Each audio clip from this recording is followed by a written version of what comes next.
Hey guys, welcome to part 2 to What If Deku had a sharingan. Before we begin, obviously the first thing that you see, I have an animated character. It was, this lovely character was drawn exclusively by my little sister. If you've been watching for a little bit, you know that she actually, said a couple lines with me in an earlier video. But yeah.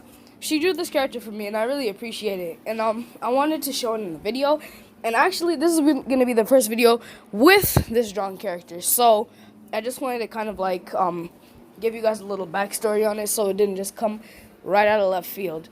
I wish that I could do a community tab so I could show the character to you guys earlier, see some reactions. But I guess I'll find out when I read the comments. Anyway, let's start the video. We start off from where we left last episode. Deku is getting introduced to his new classmates, and as he makes his way to his new seat, a tired-looking man stalks into the classroom. He stands in front of the class and introduces himself as their new teacher, Mr. Aizawa, and he tells them that they're going to be tested based on their quirk abilities. And he says whoever places last is immediately expelled. That puts everybody on edge, but Momo manages to gain the confidence to ask him, what about opening ceremonies? And Aizawa spits back, heroes don't have time for tedious ceremonies. And nobody else says a word. They all suit up and they head to the training grounds. So, it goes in order of your exam placing. Bakugo plays first, so he's going first. He winds his hand back and he throws it really far, sending it flying across the training grounds. And the machine records it to be 800 meters. So, Deku stands up to the plate and he grabs the ball really tight and he's cracking his knuckles. And Mr. Aizawa was like, are you gonna hurry up or not? And he activates his sharingan and he winds his hand back and he sends it flying.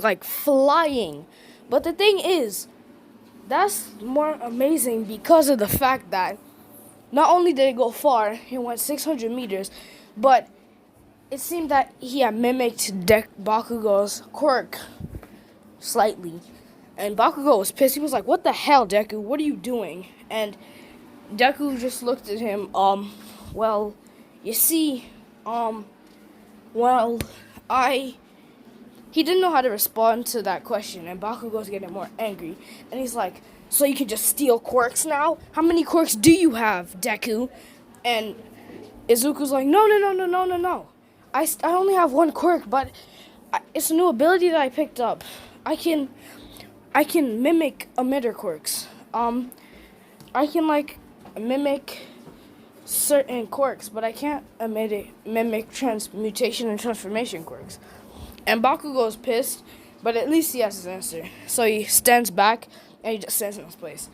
Everybody goes, from the side steps, the grip strength. Actually, when they're doing the grip strength, it's Deku's turn, right? He toggles his sharingan, and he clenches onto the thing, and he breaks it. So, he gets about 500 kilograms. So, everybody's done with their thing, and they're all gathered up in front of Mr. Aizawa, and he looks at them, and then he goes, no one's getting expelled. And everybody just looks at this man like he's confused.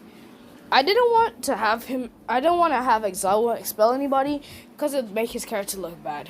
Because I know he wouldn't roll like that. And even if they are young, aspiring heroes, and you can take all the help you get, everybody's just like, whew, they breathe a sigh of relief as Aizawa takes them back to the classroom. And the day goes kind of similar.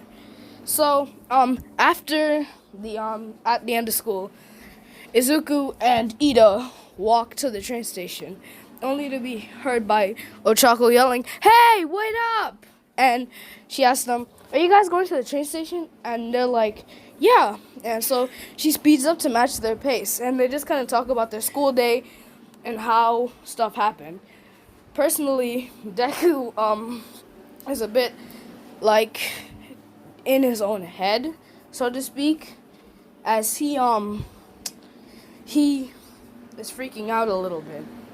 So Uraka kind of notices the fact that Izuku isn't how he usually is, a bit more cheery and lighthearted. And the two of them ask him what's wrong, and Deku just tells him nothing, it's fine. And they just walk in silence as they make their way to the train station. Deku twisted and turned in his bed that night. He was just so scared of what was gonna happen next. His father was dead, and frankly, he genuinely did not know what he would do. His mother hadn't had a job since he was born, and even then, what in this world, what would she do? He couldn't sleep, so he got up, he went outside, and he went for a run. He ran and ran and ran, and he found himself on the beach, sitting there watching the waves go up and down, crashing on the sand, until he felt a rather large hand touch his shoulder. He didn't know who it was, so he activated his sharingan in case it was some thug trying to steal his money. And as he turned his head around, he looked at All Might.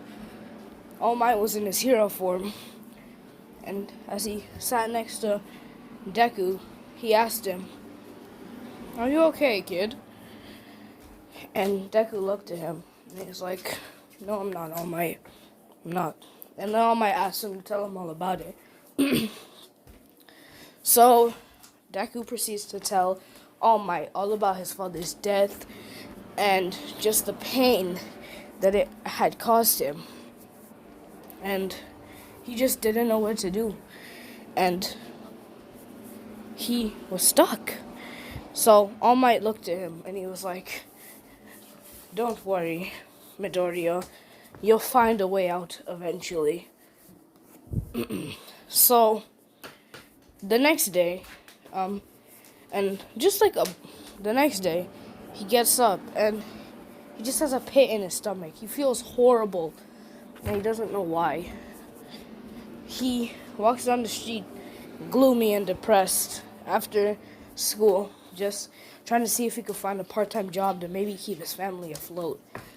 After getting turned down by interviewers, he walked to his house, and down a dark alleyway, he heard someone scream, a blood-curdling scream that looked like they were about to die within a split second. And he heard the scream, and he knew that he could not just let that go. So he ran and ran and he ran and just kept running until he was at the end of the hall, and there was nothing. No woman, no bad guy beating on her. It was just two guys. A man with a machine on his head, and another guy with a weird warping, pulsating head. And the one with the mask on, the weird mask contraption on, looked at Izuku. He grabbed his face and he's like, what a fine specimen. And Deku, obviously not wanting to have some stranger touch his friggin' face, he slapped his hand back. And he's like, "What the hell are you doing? I heard someone scream. Is everything okay?" And the guy's just like, "Nothing to worry about." And Deku's like, "Cool." He turns around and he's about to make his way back. And then the man with the contraption on his face, who we know as All For One, says, "I know you're struggling, and I know you need help. Let me help you, Midoriya." And Deku contemplates running for a second. These guys looking mad shady at the end of this hall, looking like they about to pull up the strap, but like, my guy needed the money. So he turned around and he listened to what this guy had to say. And at the end of his conversation with the guy, he agrees. And he walks through a portal that the other guy created. All for One had offered him a simple deal that they would perform experiments on him for over the course of 1 week. And in turn, they would pay him $2 million for his participation. They had posed as a pharmaceutical company wanting to examine Deku's quirk to see if it could be put to use medically. And over this week, Deku was poked and prodded by a bunch of scientists on this guy's team until 2 days before he was supposed to go back.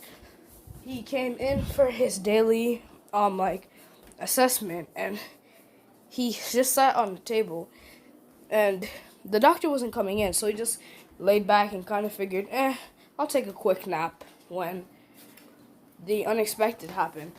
His hands got strapped to the table, and in walked a surgeon looking diabolical. He stood over Deku, towering over him. Deku wants to scream, but he can't, and his voice is failing him.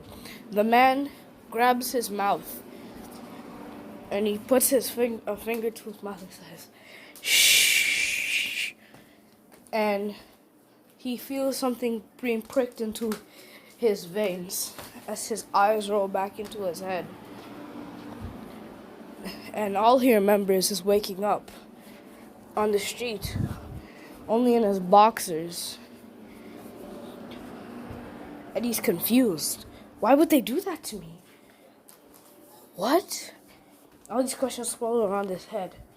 And there's only one thing that he knows for sure, that he's angry. So, for the first time ever, his Mangekyo Sharingan flares up. And actually, this background that I've had for the whole video is his Mangekyo Sharingan. It's a new and interesting design, and I figure it incorporates the original Sharingans to Moe's with kind of like a Madara-esque vibe to it. Let me know what you think down in the comment section. But anyway, that's all for this video.